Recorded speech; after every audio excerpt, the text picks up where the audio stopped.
And joining us now to share his commentary on the day's market performance is Burgess from Nedbank Private Wealth. Kyle, thanks so much for your time this afternoon. Happy Monday. So we're entering week 4 of the US government shutdown with no end in sight. No jobs data out, inflation being pushed back. I think it's supposed to come out later on this week. It seems like, there's no reaction from markets when it comes to this government shutdown. Why are we not seeing markets reacting to this? Why are investors shrugging it off? Is it because investors are already pricing in those rate cuts? Yeah, good morning, Tyler. Thanks for having me. It's good to chat to you again. Yeah, look, I think that there's a multiple sort of different reasons why investors may be shrugging it off. I think, everyone's certainly keeping a very close eye on it. There's one of my colleagues mentioned this morning, there's an 80% probability that this will be the longest shutdown. And of course, there are significant consequences that come with these shutdowns. So, the uncertainty that continues going, and then there's the direct impact of it, where government employees will either be furloughed or laid off. But then there's the economic costs that come with it as well. And at a time that you probably, wouldn't, or I suppose at any time, no government would want, significant economic consequences from things like this. But it certainly seems that, Democrats and Republicans are, sort of locking horns on this for an extended period of time.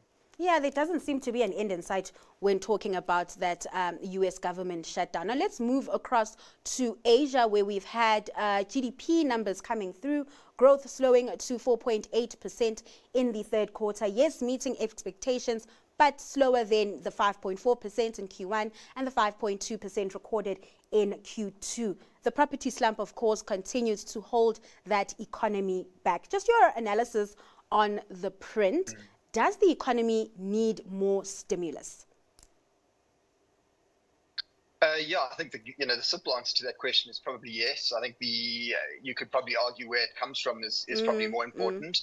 But if you look at the growth numbers on average, I think it's been quite well sort of telegraphed that China will probably be growing at around 5%. I think if you look at the numbers on average year to date, you're probably looking at around 5%. So not hugely surprising, of course. I think everyone would want higher growth numbers. And one of the things that we are, I suppose as an investment team looking at is, and most investment teams I would imagine would be factoring in slower global growth, especially when you've got the likes of the US growing below trend, and then you've got China at which is certainly growing at 5% is a great number, but if you look at it in South African terms, but in comparison to the numbers they have been growing at over the last 30 years, it's certainly a lot lower. But there are steps in place to get that economy back up and growing. It's a quarterly number, so perhaps wouldn't anchor too strongly on that specific number for the moment. And another issue in China has been the consumption slump that we've been seeing, with consumers spending less. And that, of course, has been filtering through to some company earnings. We've seen luxury counters really, lower their forecast when it comes to sales in China. One of the counters that have been dealing with that is Kering, the Gucci owner. And recently they just announced that, or rather there's been rumors saying that it will be ditching its beauty cosmetics business. Just take us through the rationale behind that, if that move were to actually happen. Of course, Kering looking to strengthen its balance sheet with debt levels quite high at this point. Yeah, so I mean, it's it's an interesting topic that you raise. I think luxury goods counters, and I think if you look at LVMH specifically, been under quite a lot of pressure. Kering's been under quite a lot of pressure, but I think for very different reasons. The main brand that they own is Gucci, and it really drives the majority of revenues, whereas LVMH, although they've got a couple of dominant brands, they've got 80 brands that drive revenue there. But we've seen an overall slump in consumption of luxury goods over some time. I think if you have a look and perhaps contrast Gucci to LVMH, and certainly not perhaps a correct or direct comparison, but if you look at what LVMH, or the numbers that LVMH put out a couple of weeks ago, their beauty numbers certainly were very good. So Sephora driving that, double-digit growth from that segment. But Kering, on the other hand, acquired the beauty business for the majority of Creed, which is a luxury high-end fragrance. In 2023, the idea was to diversify away from Gucci, which I think is a pretty sound rationale. And now they've essentially sold those rights off. So we're now seeing luxury move back into sort of a rights type of sale, or certainly from Gucci anyway. And if you'll cast your mind back 30 or 40 years ago, Christian Dior did quite a similar thing before they were acquired by LVMH. So we saw quite a lot of value destruction over that time, brand dilution. So it'll be quite interesting to see, although this is only fragrance and only beauty, it'll be quite an interesting, I suppose, case study to see how it works. But in terms of the fundamentals, they bought it for 3.5 billion euros. In 2023, they're selling it for about 4 billion euros, if I'm not mistaken. Yeah. And this will certainly go a long way to paying down debt, which is currently sitting at, I think, 9 or 10 billion euros, if memory serves, for Kering. And it's been one of the issues that investors have been a bit worried about. So, it makes sense from that perspective. But again, this, the positive numbers that we saw out of Sephora and LVMH's beauty division does perhaps have investors asking questions. Yeah, considering what's happening with Gucci, one then wonders, where will growth come from when it comes to Kering? Let's move over to some local news. Spear delivering 5% growth in distributable income, benefiting, of course, from higher rentals as well as cost controls. The group also operating in the Western Cape, right? And that's been an area that's been really ripe for new developments when it comes to the property sector. I remember also speaking to Growth Point's Norbert Sass, and he also mentioned that, pointing out that the Western Cape, one of the few areas where it is eyeing new developments. Is Spear one you look at, or is it, one of the more smaller players when it comes to the property counters?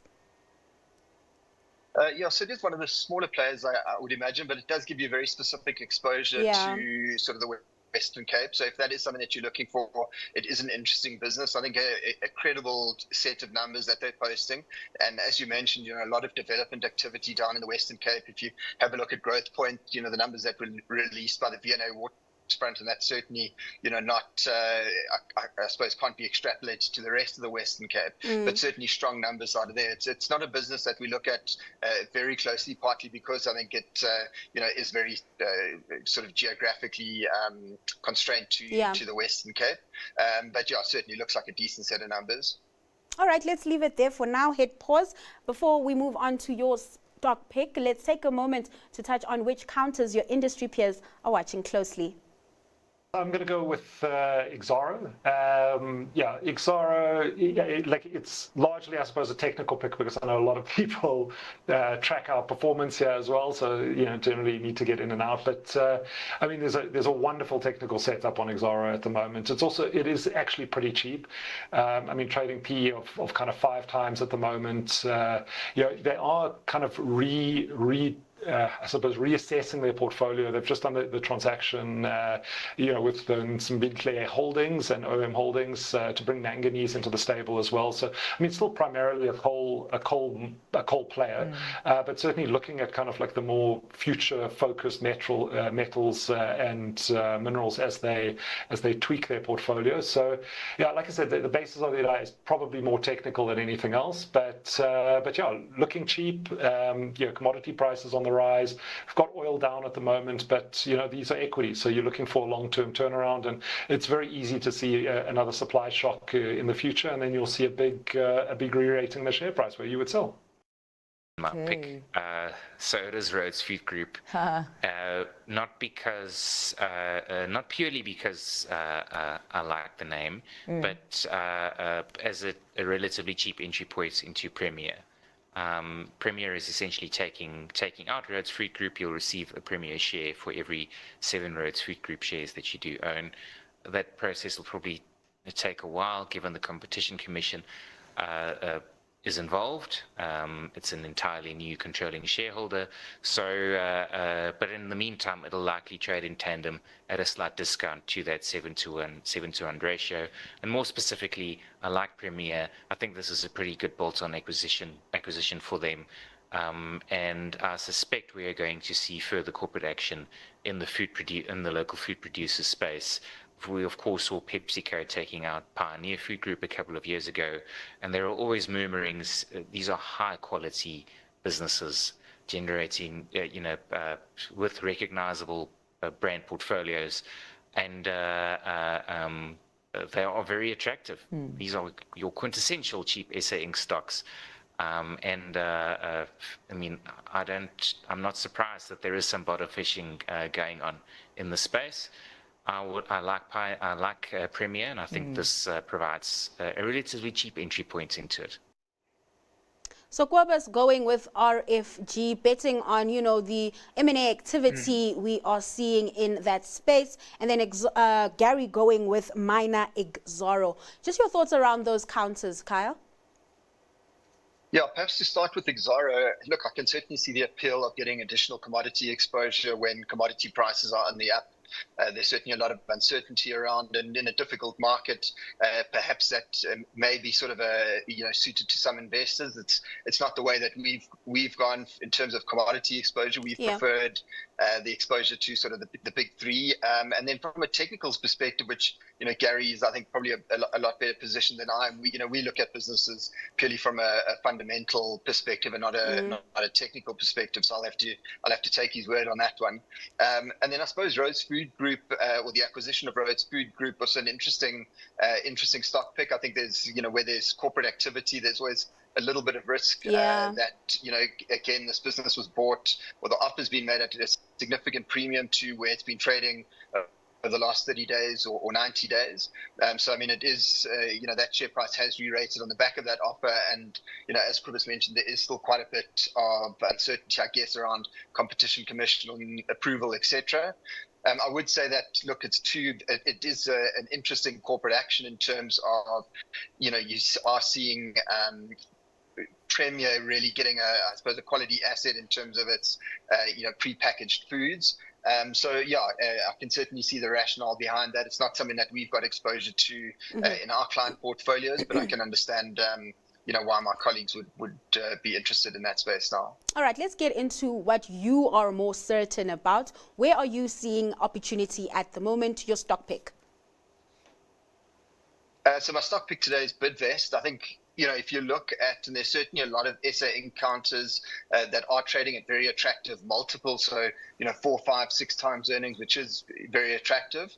I think you just need to be careful where you are buying businesses that a significant part of your return component comes from a re-rating in the multiple that investors are paying for these businesses, specifically for SA Inc. businesses. So I've sort of shied away from that space a bit, and perhaps focused on more a bit, well-established business like Bidvest. It's got services, international and local services business. The automotive business has done well, and it's trading on an undermining multiple of around 13 times. And again, if you look at this business, it has, not so long ago, it was trading at 290 Rand a share. It's currently at around 220. And it looks, certainly, just because the share price comes off doesn't make it an attractive proposition, but it certainly helps your bull case on that. So I think it's giving us a nice opportunity to upweight, an important SA Inc. type of business.